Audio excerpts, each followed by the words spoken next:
Hello बच्चों, आप सभी का एक बार फिर से स्वागत है हमारे channel easy way to study में। बच्चों, आज हम आपके लिए लेके आए क्लास 7th की मैथमेटिक्स सब्जेक्ट की वर्कशीट नंबर 5। बच्चों, जैसे कि आप सभी जानते हैं, सबसे पहले यहाँ पे हमें अपना नाम लिखना होता है और नेक्स्ट फील्ड में हमें अपने क्लास टीचर का नेम लिखना होता है। चलिए देखते हैं अपनी वर्कशीट। उससे पहले बच्चों, अगर आप हमारे चैनल पर नए हैं और अभी तक हमारे चैनल को सब्सक्राइब नहीं किया है तो हमारे चैनल को सब्सक्राइब करना ना भूलें। साथ ही बेल आइकन बटन ज़रूर दबाएँ, जिससे हमारी कोई भी नई वीडियो आती है आपको तुरंत नोटिफिकेशन मिल जाए। और बच्चों, अगर आपको हमारी वीडियोस पसंद आ रही हैं तो उन्हें लाइक करना और अपने फ्रेंड्स के साथ शेयर करना ना भूलें। चलिए देखते हैं अपनी वर्कशीट। आज की हमारी वर्कशीट का टाइटल है बच्चों प्रोबेबिलिटी। उफ, it is so hot today, may be it will rain today. उफ, कितनी गर्मी है आज, शायद आज बारिश हो जाए। नो इट मे नॉट, नहीं शायद नहीं होगी। In our daily conversations, we use probability very often. हमारी दिन प्रतिदिन की बातचीत में हम probability को ज़्यादा यूज़ करते रहते हैं। As there are situations in our life that are certain to happen. हमारी ज़िंदगी में कुछ चीज़ ऐसी होती जो होनी ही है। Some that are impossible, कुछ ऐसी चीज़ें होती जो नहीं हो सकती बिल्कुल भी। Some that may or may not happen, और कुछ ऐसी होती जो हो भी सकती और नहीं भी हो सकती। The situation that may or may not happen has a chance of happening. वह चीज़ें जो शायद हो सकती या नहीं हो सकती उनमें भी कुछ चांस होता है होने का। The chance an event will occur or not is called probability. वह चांस बच्चों जो हमें बताता है कि कोई इवेंट हो सकता है, कोई चीज़ हो सकती है नहीं हो सकती, उसे हम बोलते हैं प्रोबेबिलिटी। चलिए देखते हैं इसके बारे में। प्रोबेबिलिटी निकालने का बच्चों हमें एक फॉर्मूला दिया गया होता है। इसे हम बोल सकते हैं probability of occurrence of an event, यानी कोई काम हो सकता है नहीं हो सकता, उसकी प्रोबेबिलिटी कैसे निकालेंगे। फेवरेबल आउटकम बच्चों वो होता है जो हमें चाहिए, और टोटल नंबर ऑफ आउटकम्स यानी क्या क्या आ सकता है। अब इसका एग्जांपल दिया गया है, when a coin is thrown, जब एक सिक्का उछाला जाता है। It has two possible outcomes, head और टेल। इसके दो आउटकम आ सकते हैं, दो रिजल्ट्स आ सकते हैं, हेड या फिर tail. And it is equally likely to be obtain, और दोनों ही बराबर आ सकते हैं, या तो हेड आएगा या फिर टेल आएगा, कुछ भी आ सकता है। प्रोबेबिलिटी ऑफ गेटिंग हेड और टेल इज 1/2। हेड या फिर टेल आने की प्रोबेबिलिटी हो जाती है बच्चों हमारी 1/2। प्रोबेबिलिटी ऑफ श्योर इवेंट, बच्चों जो इवेंट हमारे पक्का हो कि ये तो होगा ही होगा, उसकी प्रोबेबिलिटी हमेशा 1 होती है। And probability of impossible event is 0, यानी कि वो इवेंट जिसका हमें पता है कि ये हो ही नहीं सकता, उसकी होती है 0। मान लीजिए आपने सिक्का उछाला, सिक्के पे एक तरफ हेड है एक तरफ टेल है। आप उछालते हो कि इसमें हेड आएगा या टेल आएगा, और कोई कहता है मेरे को तो सिक्के की जगह अनार आके मिलेगा। तो बच्चों अनार तो आसमान से गिरना मुश्किल है सिक्के की जगह, तो उसकी प्रोबेबिलिटी हो जाएगी 0।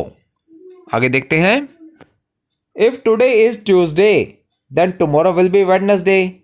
बच्चों अगर आज मंगलवार है तो कल बुधवार होगा, ये तो पक्का है। इज इट सर्टेन और लाइकली, क्या सर्टेन या लाइकली है। Since it is certain and there is no chance of tomorrow not being Wednesday, the probability is 1, यानी कि 100%। बच्चों चूंकि ये पक्का है कि कल बुधवार ही होगा, तो इसलिए इसकी प्रोबेबिलिटी होगी 1, यानी कि 100%। I will fly in the recess is uncertain और अनलाइकली, मैं रिसेस में उड़ने लगूंगा। बच्चे ये तो हो नहीं सकता, यह काफ़ी मुश्किल है, तो इसकी प्रोबेबिलिटी है 0। Probability can not be negative and it can not be greater than 1। बच्चों प्रोबेबिलिटी कभी भी 0 से कम नहीं हो सकती या फिर 1 से ज़्यादा नहीं हो सकती। अब बच्चों दी गई इंफॉर्मेशन के आधार पर हमसे कुछ क्वेश्चंस पूछे गए हैं। चलिए देखते हैं इन क्वेश्चंस के आंसर। फर्स्ट क्वेश्चन कहता है बच्चों, tell whether the following is certain to happen, impossible, can happen but not certain। हमें ये बताना है कि ये पक्का हो सकता है, बिल्कुल नहीं हो सकता, या फिर हो भी सकता है नहीं भी हो सकता। जैसे फर्स्ट क्वेश्चन है, you are older today than yesterday, आप बीते हुए कल से आज थोड़े से बड़े हो। तो बच्चों ये तो कंफर्म है कि ऐसा होता ही है, तो इसका आंसर हम लिखेंगे it is certain to happen, और आप लिख सकते हैं probability will be 1।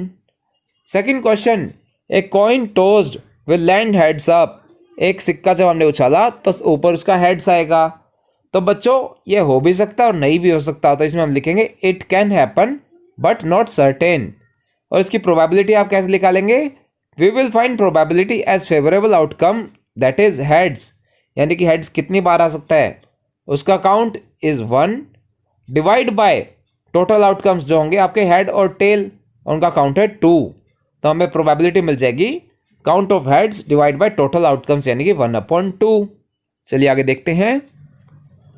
Third question कहता है a dice when tossed shall land up with 8 on top. अगर हम एक डाइस को उछालते हैं तो उसके ऊपर 8 आना चाहिए। बच्चों जैसे कि आप सभी को पता है लूडो की डाइस के ऊपर 6 तक ही नंबर होते हैं, तो उस पर 8 तो आना पॉसिबल ही नहीं है, इसलिए इसका आंसर हम लिखेंगे impossible, because dice has numbers only till 6।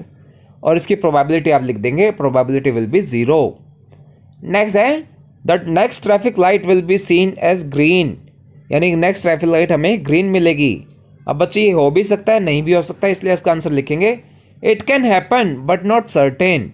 और इसकी प्रोबेबिलिटी के लिए आप क्या लिखेंगे, फेवरेबल आउटकम यानी कि ग्रीन लाइट जिसका की काउंट है 1 divide by total outcome. Total outcome क्या हो सकते हैं, रेड भी हो सकती है, येलो भी हो सकती है, ग्रीन भी हो सकती है, यानी कोई भी 3 चीज़ें हो सकती हैं, उससे डिवाइड कर देंगे 3 से, तो हमारी प्रोबेबिलिटी आ जाएगी favourable outcome 1 divide by total outcome यानी कि 3, 1/3।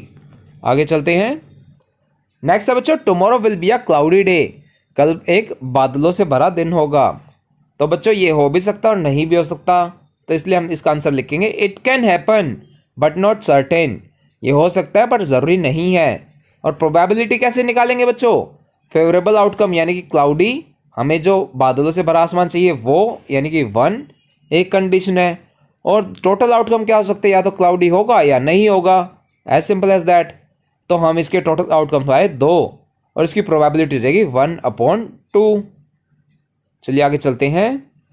सेकंड क्वेश्चन है a dice thrown once find the probability of the following. एक डाइस को हमने एक बार उछाला तो इसकी प्रोबेबिलिटी क्या होगी वह निकालना है। फर्स्ट है getting a number greater than 2, 2 से बड़ा नंबर आ जाए। तो बच्चों टोटल आउटकम्स क्या हो सकते हैं हमारे 1 2 3 4 5 या 6, इनमें से कोई भी नंबर आ सकता है, यानी कि 6 आउटकम्स।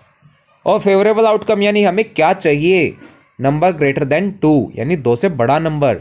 2 से बड़े नंबर क्या क्या आ सकते हैं बच्चों, 3 4 5 या फिर 6, यानी कि टोटल 4 आउटकम्स आ सकते हैं जो हमारे आंसर को सेटिस्फाई करेंगे। तो इसकी प्रोबेबिलिटी बच्चों आप कैसे निकालेंगे, probability of getting a number greater than 2 is favourable outcome जो हमने ऊपर निकालते हैं 4 डिवाइड बाय टोटल आउटकम जो हमने ऊपर निकालते हैं 6, यानी 4/6। अब बच्चों इससे आप कॉमन से कट करेंगे तो आपका आंसर आएगा 2/3। चलिए नेक्स्ट क्वेश्चन देखते हैं। गेटिंग अ कॉम्पोजिट नंबर, बच्चों कॉम्पोजिट नंबर क्या होता है, जो कि 2 नंबर्स के मल्टीप्लिकेशन से बना हो। तो बच्चों इसमें क्या क्या आ सकता है, चलिए देखते हैं उसे। फर्स्टली टोटल आउटकम्स क्या हो सकते हैं, 6 आउटकम आ सकते हैं, कोई भी एक नंबर 6 में से। और फेवरेबल आउटकम हमारा क्या है, कॉम्पोजिट नंबर जो हमारे होते हैं 4 या फिर 6, यानी कि टोटल 2 आउटकम्स। तो प्रोबेबिलिटी क्या हो जाएगी बच्चों इसकी, favourable outcome divide by total outcome यानी कि 2/6, और इसे हम लिखते हैं 1/3। आगे देखते हैं। नेक्स्ट है getting an odd natural number. अब बच्चों ऑड नेचुरल नंबर्स कौन से आ सकते हैं इसमें से, 1 3 या 5। तो हमारे फेवरेबल आउटकम्स के टोटल काउंट हो जाएगा 3, और हमारे टोटल आउटकम्स हमें पहले ही बताया 6 होते हैं। तो इसकी probability of getting an odd number क्या हो जाएगी, favourable outcome divide by total outcomes यानी कि 3/6, और इसे कट करने पे हमारा आंसर आ जाएगा 1/2, यानी हर 2 बारी उछालने में एक बारी चांस है आपका ऑड नेचुरल नंबर आ जाए। नेक्स्ट है बच्चों getting an even prime number, कि एक इवन नंबर मिल जाए जो कि प्राइम भी हो। अब बच्चों हमारे टोटल आउटकम 6 थे, हमें पता थे, और ऐसा नंबर जो इवन भी और प्राइम है वो सिर्फ एक ही नंबर होता है, नंबर 2, यानी कि टोटल 1 आउटकम। इसकी प्रोबेबिलिटी कितनी मिल जाएगी अब यहाँ पे, इवन प्राइम नंबर की फेवरेबल आउटकम यानी कि 1 डिवाइड बाय टोटल आउटकम यानी कि 6, तो प्रोबेबिलिटी होती है इसकी 1/6। बच्चों ये हमारे वर्कशीट का लास्ट क्वेश्चन था। इसी के साथ हमारी वर्कशीट यहाँ पर कंप्लीट होती है। आई होप आप सभी को अच्छे समझ में आई होगी। बच्चों अगर आपको हमारी वीडियो पसंद आई हो तो उसे लाइक करना और अपने फ्रेंड्स के साथ शेयर करना ना भूलें। साथ ही अगर आपका कोई क्वेश्चन है तो उसे आप कमेंट सेक्शन में ज़रूर पूछें, हम आपके क्वेश्चन को जल्द से जल्द आंसर करने की कोशिश करेंगे। और बच्चों अगर अभी तक आपने हमारा चैनल सब्सक्राइब नहीं किया है तो ऐसी ही नई नई वीडियोज़ को देखते रहने के लिए हमारे चैनल को सब्सक्राइब करें। साथ ही बेल आइकन बटन ज़रूर दबाएं, जिससे हमारी कोई भी नई वीडियो आते ही आपको तुरंत नोटिफिकेशन मिल जाए। Thank you.